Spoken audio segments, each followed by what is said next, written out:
Advocate সহকারী মিরাজুল ইসলাম শামীম এবং জাকারিয়ার মধ্যে গতকাল দুপুর 1টার দিকে একটি ঘটনায় হাতাহাতি হয়। এই ঘটনাকে পুঁজি করে যে জাকারিয়া সে হসপিটালে ভর্তি থাকে এবং হসপিটালে ভর্তি অবস্থায় সে গতকাল বিকাল 5:15টার দিকে টাউন হল মোড়ে অ্যাডভোকেট জনাব মোহাম্মদ হাবিবুর রহমান আকন এর চেম্বারের সামনে এসে তার পাশেই থাকা মোহাম্মদ নামক এক ব্যক্তির পিঠার দোকান থেকে সে একটি কাঁচি নেয়। সেই কাঁচি নিয়ে এই জাকারিয়া মিরাজুল ইসলাম শামীমের হাতে এবং পায়ে পরপর দুটি কোপ দেয়, যা গুরুতর জখম হয়। কুপিয়ে সে আবার গিয়ে হসপিটালে ভর্তি হয়, আবার হসপিটালের বেডে চলে যায়। আমরা সংবাদ পাই যে সে হসপিটালের বেডে আছে। ইতিমধ্যে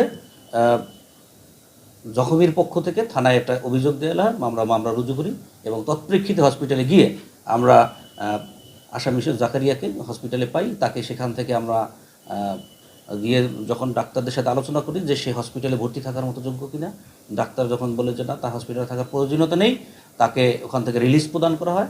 পরবর্তীতে আমরা তাকে গ্রেপ্তার করি এবং একই সাথে তার কাছ থেকে ঘটনায় ব্যবহৃত সে কাঁচি আমরা জব্দ করে নিয়ে আসি। বর্তমানে আসামি বিজ্ঞ আদালতের সোপর্দ প্রকৃতি রয়েছে। এবং ওর মাছ এই 2 বছর যাবৎ মানসিক রোগী, সে দীর্ঘদিন চিকিৎসাধীন ঢাকাতে বড় যে স্যার সেনাই রোগ বিশেষজ্ঞ তকিবুদ্দিন স্যার, পরবর্তীতে উনি আনোয়ার রেফারেল ডাক্তারের কাছে পরামর্শ নিয়েছে। এরপরে বর্তমানে এই যে 5ই সেপ্টেম্বর বরিশালেও একজন মানসিক সাইকোলজিক্যাল ডাক্তার দেখাই আসছে, উনি এখন চিকিৎসাধীন অবস্থায় আছে। মানসিক রোগীর কারণেই হয়েছে, এটা সে স্বাভাবিকভাবে সুস্থ না।